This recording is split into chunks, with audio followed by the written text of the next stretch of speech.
Comrade Govind Pansare यांच्या स्मारकाच्या लोकार्पण समारंभासाठी आलेले राष्ट्रवादीचे संस्थापक खासदार शरद पवार यांनी काल श्रीमंत छत्रपती शाहू महाराज यांची भेट घेतली. श्रीमंत छत्रपती शाहू महाराज यांचं नाव कोल्हापूर लोकसभेसाठी चर्चेत असल्याच्या पार्श्वभूमीवर ही भेट झाल्यामुळे सर्वांच्याच भुवया उंचवल्या. भेटीनंतर माध्यमांना प्रतिक्रिया देताना खासदार शरद पवार यांनी शाहू महाराज हे उमेदवार असतील तर आपल्याला आनंदच होईल अशी प्रतिक्रिया दिली. आज मात्र त्यांनी पत्रकार बैठकीत वेगळीच माहिती देत उमेदवारीसाठी पॅलेसवरूनच निघालेला पक्ष असा उल्लेख करत संभाजीराजेंच्या नावाची चर्चा होती असं सांगितलं. त्यांनी त्यांचं मत सांगितलं की आम्ही मागणी केली असं नव्हे. हा विषय निघाला कुठला? संजय राऊतने एक 8 दिवसाच्या पूर्वी एक स्टेटमेंट केलं आणि त्यांनी सगळ्या पक्षांनी एकत्र बसून त्याचा विचार करावा अशी सूचना केली. त्याच्यामुळे ही चर्चा सुरू झाली. ती चर्चा आमच्यामध्ये नव्हती. आमच्यामध्ये चर्चा दुसरीच होती. आता आणखीन एक पक्ष इथं निघाला पॅलेसमधला, तर त्याच्याबद्दलची चर्चा बाहेर होती. पक्ष फोडाफोडी हा भाजपचा धोरणात्मक कार्यक्रम आहे असा टोला लगावत खासदार शरद पवार यांनी भाजपवर टीका केली. त्यांचा हा धोरणात्मक कार्यक्रम आहे आणि विशेषतः मोदी साहेबांचा न बोलता हा कार्यक्रम आहे. सर त्यांना खात्री नाही ना. आणि जे असेसमेंट आहे, जे सर्वे झाले ते सर्वे असं सांगत नाही. म्हणजे तुमचं तसं इंडिया टुडे किंवा याचा सर्वे तुम्ही वाचला का? आता महाराष्ट्राचा सर्वे त्यांनी दिला की जवळपास 50% जागा आमच्या लोकांना मिळतात. आणि त्यामुळं काही करून काही राज्य ही अस्थिर कशी करता येईल, फोडाफोडी कशी करता येईल त्या दृष्टीने त्यांची पावले टाकतात. त्यासाठी ईडीचा वापर, त्यासाठी सीबीआयचा वापर, अन्य प्रकारच्या चौकशाच्या यंत्रणा त्या सगळ्याचा वापर ही गोष्ट करत आहे. आणि जे त्यांचे लोक सांगतात की मोदी आहे तो नामुमकिन आहे, ते नामुमकिन आम्ही सतत बघत असतो. पक्षफुटीसंदर्भात 1980चा दाखला देत खासदार पवार यांनी इतिहासाची पुनरावृत्ती होईल असा विश्वास व्यक्त केला. 1980 साली माझ्या पक्षाचा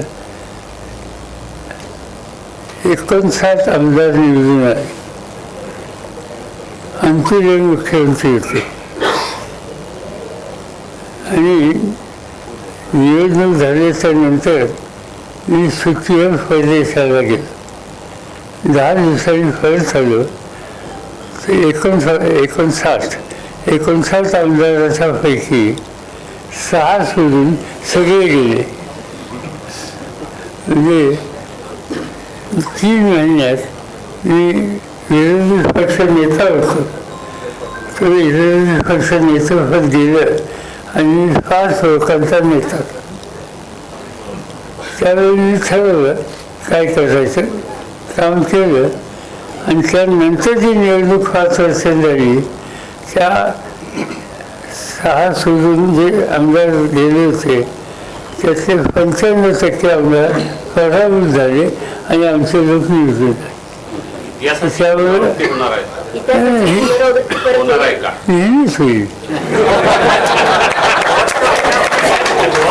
कर्नाटकातील सत्ता बदलामुळे खासदार राहुल गांधी यांच्या पदयात्रेचा लाभ होतो हे स्पष्ट झालं असल्याचं त्यांनी सांगितलं. राहुल गांधींची जी पदयात्रा आहे ती 2 भागात झाली. एक पहिला टप्पा होऊन गेला आणि आता दुसरा टप्पा. पहिल्या टप्प्यानंतर कर्नाटकाची निवडणूक झाली. कर्नाटकामध्ये भाजपचं राज्य होतं आणि तिथं आज काँग्रेस सत्तेवर आहे. याचा अर्थ त्यांचा दौरा जो आहे, यात्रा जो आहे त्याचा परिणाम हा काहीतरी होतो असं दिसतं.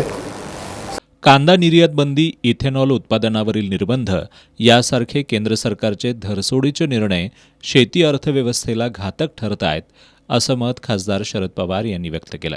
असं आहे की त्याचं प्रत्येक गोष्टीच्याबद्दल सरकारचे निर्णय अत्यंत चुकीचे. एक तर कांदा निर्यातीला बंधन घालायचं काही कारण नव्हतं. काय त्याच्यावर काही फार विरोध असतं असं नाही.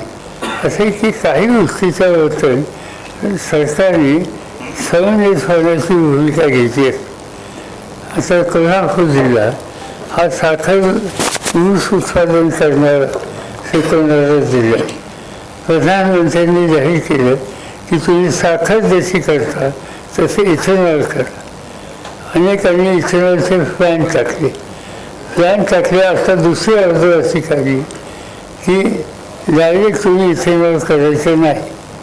प्रश्न असा आहे, कारखाने उभे राहिले आणि त्याचा कच्चा माल ऊस त्याच्यापासून ही कारखानदारी नवीन प्रॉडक्ट सरकारने सांगितलं म्हणून काढू इच्छितो त्याच्यावर आता बंदी आली. की कारखाना टाकायला 100 कोटीचं कर्ज घेतलं, त्याचं काय करायचं. तसंच हा कांद्याच्या निर्यातीला विशेषतः मोठं मार्केट हे बांगलादेश आहे आणि लोकांनी करार केली तिथे. आणि करार केल्याच्या नंतर आता सरकारने बंदी घातली, नंतर उठवली, परत काल जाहीर केलं की इतक्या तारखेपर्यंत आहे. हा जो धर्सवतपणा आहे, तो धर्सवतपणा शेती अर्थव्यवस्थेला अत्यंत घातक आहे. दिल्लीतील शेतकरी आंदोलनासंदर्भात बोलताना खासदार पवार यांनी केंद्रातील सरकारची कष्टकऱ्यांना न्याय देण्याची भूमिका नाही असा थेट आरोप केला. त्यामुळे पंजाब, हरियाणा, वेस्टर्न युपी इथले शेतकरी अतिशय अस्वस्थ आहेत. तुम्ही बघितले की या देशाच्या इतिहासात असं कधी आंदोलन झालं नाही की दिल्लीच्या सर्वेवर 1 वर्षभर शेतकरी बसले. दिल्लीचा उन्हाळा अत्यंत कडक असतो, दिल्लीची थंडी अत्यंत कडक असते आणि सवण घेतलेलो 1 वर्षभर हजारोच्या संख्येनं तिथून जातात. ही काही साधी गोष्ट नाही. आणि त्यांची मागणी अनिश्चित होती आणि त्यानंतर त्यांच्या मागण्या काही प्रमाणात सरकारने पुऱ्या केल्या, ते उठले आणि आता त्यांची ती तक्रार आहे. प्रत्यक्ष खरेदी करायची वेळ आली त्यावेळेला केंद्र सरकार पुढे येत नाही म्हणून पुन्हा सुरू झाली. याचा अर्थच हा आहे की या सरकारच्या धोरणात जळसोटपणा आहे आणि उत्पादन करणारा जो कष्टकरी शेतकरी आहे त्याला न्यायाची भूमिका नाही.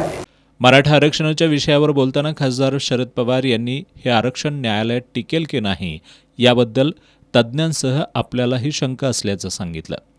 माहिती नाही, पण साधारणतः कायदेशीर सल्ला याबाबतीत जे देतात त्यांच्या मनात शंका आहे, माझ्या मनात शंका आहे. तर हा प्रश्न सुचला तर मला आनंद आहे. पण जे काल विधेयक पास केलं एक्झॅक्टली असंच विधेयक 2014ला केलं होतं, ते हायकोर्टातच विधेयक झालं. त्यानंतर देवेंद्र फडणवीस आल्यावर त्यांनी हाच बेस धरून सुनील मांडलं की हायकोर्टात मंजूर झालं, सुप्रीम कोर्टात नामंजूर झालं आणि आज एक्झॅक्टली तेच बिल या ठिकाणी मांडून काल पास केले. आता या सगळ्या मंडळींनी विरोध केला नाही. त्याचं कारण आहे की जरी काही प्रश्न असले की या निमित्तानं हा प्रश्न सुटत असेल तर विरोधासाठी विरोध नको ही भूमिका आमच्या सगळ्या विरोधी मित्रांनी घेतली आणि एक होताने हा निर्णय घेतला. खासदार सुप्रिया सुळे आणि सुनेत्रा पवार यांच्या संभाव्य लढतीबद्दल बोलताना खासदार शरद पवार यांनी अद्याप विरोधकांचा उमेदवार ठरायचा आहे असं सांगितलं. शरद पवार हे मुलीला मुख्यमंत्री करण्यासाठी धडपडतायत. या गृहमंत्री अमित शहा यांच्या टीकेचा आपल्या खास शैलीत समाचार घेताना खासदार शरद पवार यांनी सुप्रिया सुळेंनी कधीही विधानसभा लढवलेली नाही हे अमित शहांना माहीत नसेल असा टोला लगावला. या पत्रकार बैठकीला आमदार सतेज पाटील, माजी आमदार राजीव आवळे, राष्ट्रवादी शरद पवार गटाचे जिल्हाध्यक्ष व्ही पाटील, शहराध्यक्ष के पवार यांच्यासह शरद पवार गटाचे पदाधिकारी आणि कार्यकर्ते उपस्थित होते.